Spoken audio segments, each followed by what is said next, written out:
Hi everyone, I'm Dr. Shreya Singh, Assistant Professor Microbiology at AIMS Mohali, and welcome all of you to the third session of the BCPR course training.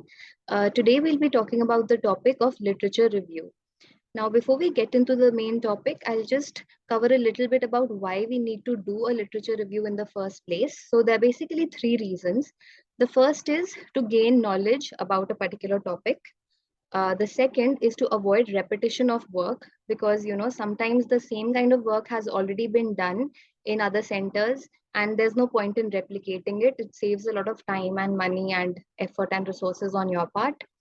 And lastly, it is to identify lacunae or to identify gaps in the existing base of knowledge so that you have a better idea of what things need to be explored. And because of all this, a literature review actually allows you to develop good research questions, which will be novel and will also be more true to the topic which you want to study. So where do you start when you talk about a literature review? The first thing you need to do is called information seeking. Now, information seeking is basically looking into a large collection of information.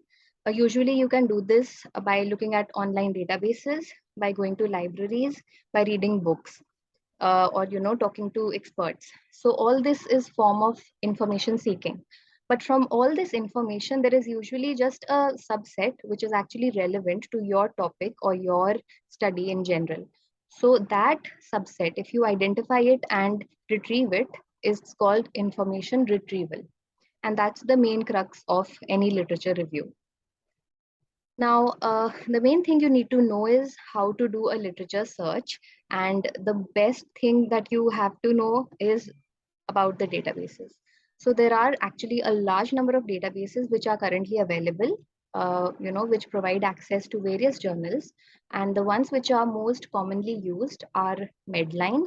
So Medline is actually a database which collects journals that are uh, chosen by NLM, that is the National Medical Library, and it's maintained by the NCBI, which is the National Center for Biotechnology and Information.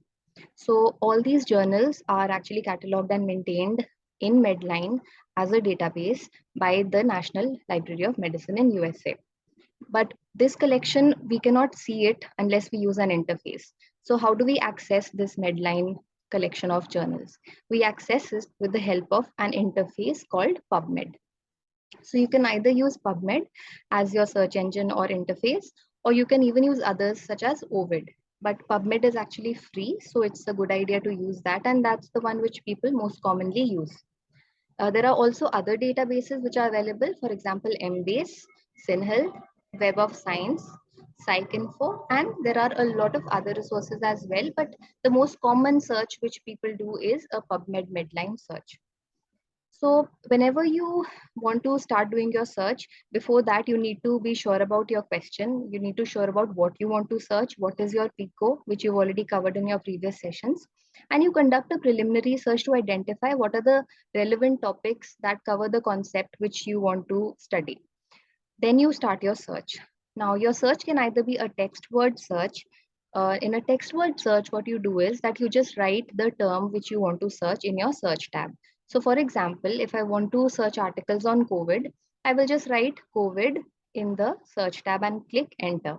That is a text word or a keyword search. So all the articles which are having COVID as their keyword or in their title or abstract will show up in my search.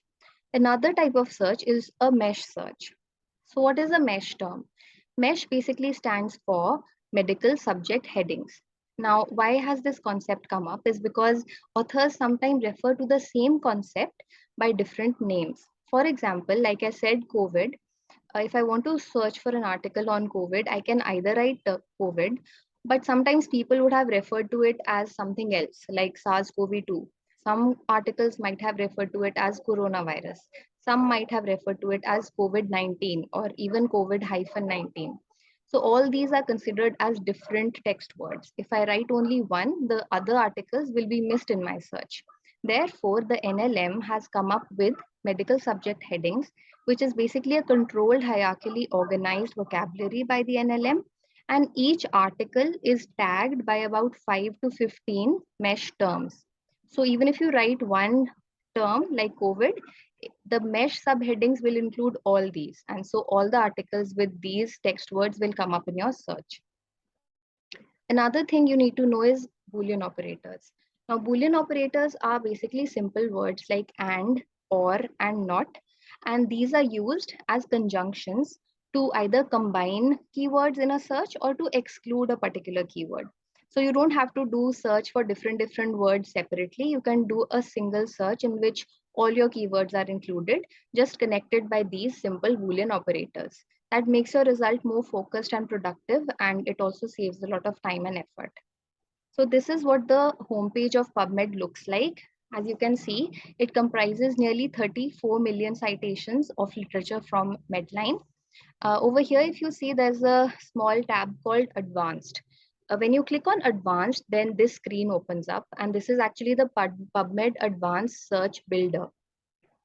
Now over here, you can choose on various, you can click on this, and then from this drop down list, you can choose either mesh terms or text words or titles, whatever you want to search, and you type in your word.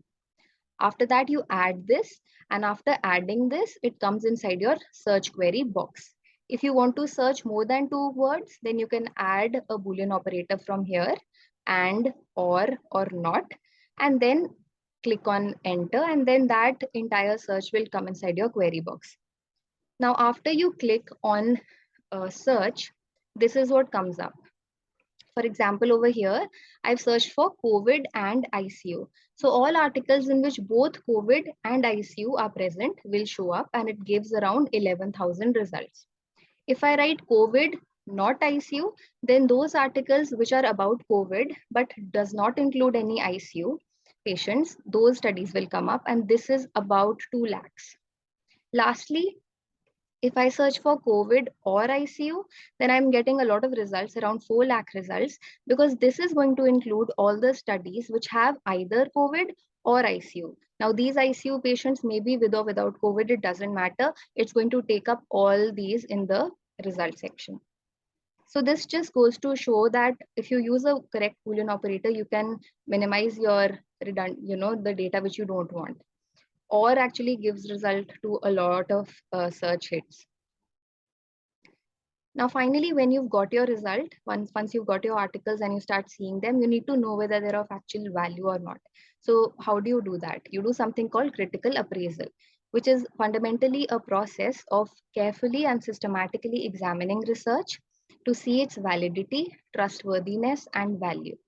Now, validity is basically to see the rigor of the study or the soundness of the study, whether the aims and objectives are clear, whether the patients included and exclusion criteria is properly mentioned, whether the design of the study is adequate to address the question which the authors are trying to address.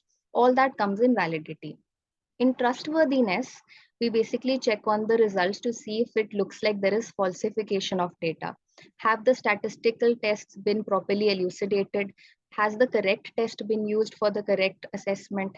And has the p-value been interpreted properly? So these kind of things will come in trustworthiness. And finally, in value, we see whether the results of a particular study are of value in our population, whether the outcomes that have been assessed in that study are translatable to our study group or our patients. So all that you have to check in critical appraisal. For this, we have something called CASP, which is Critical Appraisal Skills Program. Now, CASP, this is their homepage and this is the web link. They actually provide various checklists. Different checklists are there for different types of studies. So for a RCT, there will be a different checklist. For a cohort study, it will be different. And different checklists are there to check or appraise different articles. So you can simply use these. And CASP also conducts various workshops and online classes to train investigators so that they are better able to assess and appraise literature. So after you've done your appraisal, you've done your review, now you want to publish your findings, you want to publish your review. There are different types of reviews which you can publish. The most common is probably a narrative review. A narrative review is something which I think most of us might have done during our thesis. So it is something which doesn't involve a lot of methodological detail. You can do it faster, and there is a chance of bias because you will tend to put in your opinions and studies which are in line with your opinions. more than others. And the comprehensiveness also depends upon the investigator or the author. The best kind of review is actually a systematic review. And because it's so detailed and systematic, it usually takes more time and more people. But the methods are very detailed. You have to properly state which database you used, what are the search strategies you used, how have you excluded certain studies, etc. Even about each study, the details have to be quite clear, and it's more comprehensive as compared to the other reviews. So when you're publishing a systematic review, you have to follow PRISMA, which are the preferred reporting items for systematic reviews and meta-analysis. And it's basically, again, a checklist which you have to follow, uh, along which you have to report your systematic review. And there's also a phase diagram in which you have to mention how the records were identified, how many were duplicates, how many did you exclude, finally how many final articles were processed in your systematic review. So that has to be shown in the form of a flow diagram also. So after doing all this, you write your review, but you should note that all reviews need to be honest. There should be no distortion of the content of the articles which you're reviewing. The documentation of database and the search strategy is very important.